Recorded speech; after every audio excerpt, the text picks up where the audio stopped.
स्वागत है आप सभी का स्पेशल रिपोर्ट में। मैं हूं शुएब रजा। तो आज बात, क्या मुस्लिम सिर्फ एक वोट बैंक है? जब चुनाव आते हैं तो मुस्लिमों की याद आ जाती है तमाम सियासी पार्टियों को। कांग्रेस हो, बीजेपी हो, तमाम जो दूसरी क्षेत्रीय पार्टियां, वो भी मुस्लिमों के हितैषी बनने की बात कहती रहती है, लेकिन जब असल में काम करने की जरूरत होती है, काम करती नजर नहीं आती। अगर सियासी हिस्सेदारी की बात की जाए तो वो भी कहीं ना कहीं कम नजर आती है। टिकटों के बंटवारों की बात की जाए तो मुस्लिमों की जो तादाद है वो भी कम आती है। लेकिन जब इन तमाम मसलों पर सवाल किए जाते हैं सियासी पार्टियों से तो वो अपने अलग राग अलापने लगती है। ऐसे में सवाल यही उठता है कि क्या मुस्लिम सिर्फ एक वोट बैंक है? जब चुनाव नजदीक आते हैं तो ही इनकी याद आती है, या फिर असल में जो काम होने चाहिए थे वो काम नहीं कर पाती सियासी पार्टियां? स्पेशल रिपोर्ट में इन तमाम बातों पर जो चर्चा है वो होगी, क्योंकि हमारे साथ सियासी पार्टियों के जो नेता है वो भी जुड़ेंगे, उनसे चर्चा भी करेंगे। लेकिन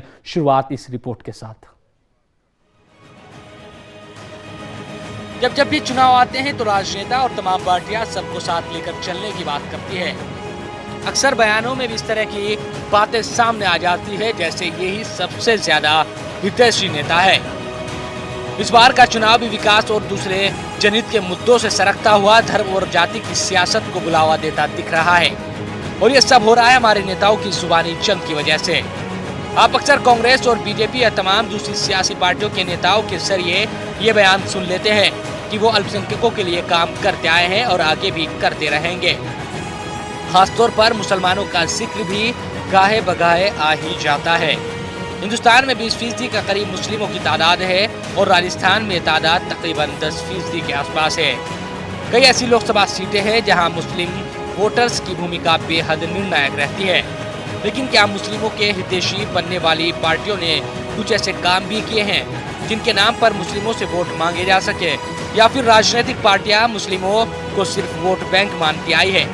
इतिहास को टटोला जाए तो नजर यही आता है, क्योंकि चुनाव के वक्त इंसानियत की बातों और विकास के मुद्दों को पीछे रखकर हिंदू मुस्लिम की बातें करने वाले ये राजनेता काम कुछ नहीं कराते। राजस्थान की बात की जाए तो हम आपको दिखाते हैं कि किस सीट पर कितने फीसदी मुस्लिम वोटर्स है जहां वो निर्णायक भूमिका में है। अलवर 12.80%, चुरू 10.93%, झुंझुनू 10.3%, टोंक 10.3%, भरतपुर 12.6%, बीकानेर 10%, नागौर 12.8%, बाड़मेर 12.8%, कोटा 11.7%, सीकर 11.4%। ये तमाम ऐसी सीटें हैं जहां राजस्थान में मुस्लिम मतदाताओं की बड़ी निर्णायक भूमिका है। लेकिन बड़ी बड़ी बातें करने वाली पार्टियों ने मुस्लिमों को चुनाव में कितनी हिस्सेदारी दी है उसको जरा देखकर हैरानी होती है, क्योंकि 25 में से सिर्फ कांग्रेस ने टोंक में एक मुस्लिम प्रत्याशी उतारा, तो वहीं बीजेपी ने किसी को भी जगह नहीं दी। यही नहीं, बसपा ने जरूर झुंझुनू से रईसा बानो को अपना प्रत्याशी बनाया है। यानी बड़ी पार्टियों ने कतई महसूस नहीं किया कि जिस समुदाय के लोग चुनाव में निर्णायक भूमिका निभाते हैं उसे हिस्सेदारी भी उसी के हिसाब से दी जाए। वैसे भी 60 सालों का एक इतिहास रहा है कि राजस्थान में महज एक मुस्लिम सांसद जीता है, वो थे झुंझुनू से अयूब खान। अयूब खान बड़े सैन्य अधिकारी थे और वो 2 बार सांसद चुने गए। ऐसे में सवाल ये उठता है कि आखिर क्या सिर्फ पार्टियां मुस्लिमों को वोट बैंक ही समझती है?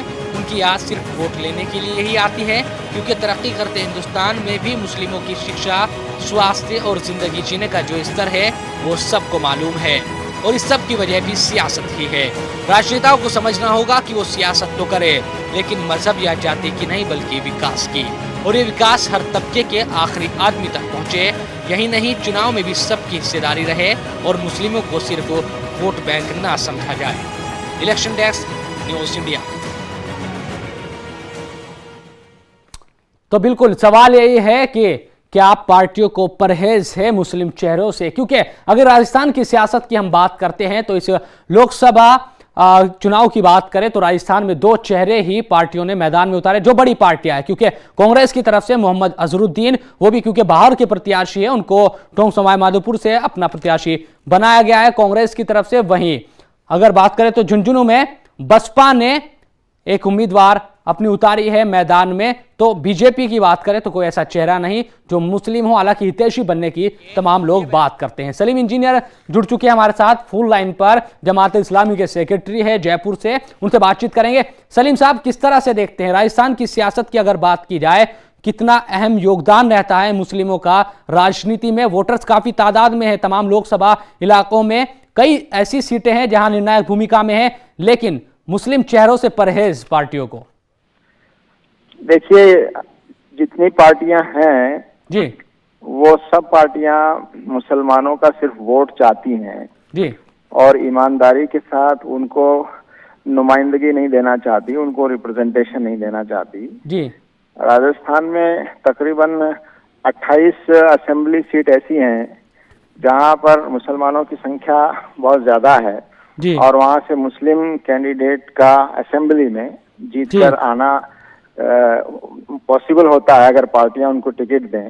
जी, तो इसी तरह से तकरीबन 4 सीटें ऐसी हैं, यानी जो पूरे राजस्थान में कम से कम 4 मुस्लिम कैंडिडेट्स को जी, पार्लियामेंट में जाना चाहिए। जी, लेकिन हम देख रहे हैं कि पिछले कई सालों से अब तक सिर्फ झुंझुनू से कैप्टन अय्यूब साहब जी, एक बार पार्लियामेंट में चुनकर गए हैं। जी, उसके बाद से किसी भी पार्टी ने मुसलमानों को चुनकर वहां पर कामयाब नहीं हुई जी, और कभी कभी टिकट भी दिए जाते हैं, जी, तो ऐसी जगहों से दिए जाते हैं सिर्फ तादाद पूरी करने के लिए कि जहां उनका जीतना संभव नहीं होता। जी, तो और हम देख रहे हैं कि बीजेपी ने तो कोई टिकट मुसलमानों को यहाँ से दिया ही नहीं है और कांग्रेस ने भी इस मर्तबा एक टिकट दिया है, वो भी एक क्रिकेटर जो बाहर से लाए गए हैं। उनको राजस्थान में उनको कोई मुसलमान ऐसा नजर नहीं आया कांग्रेस पार्टी को जी, जो उनकी पार्टी की नुमाइंदगी कर सकता हो। जी, तो हमारा मानना ये है कि बाकी जो छोटी पार्टियां हैं बीएसपी, एसपी, इनका राजस्थान में अभी कोई वजूद नहीं है। तो अगर इनसे कोई टिकट मैदान में आता है तो उसकी कोई बहुत ज्यादा हैसियत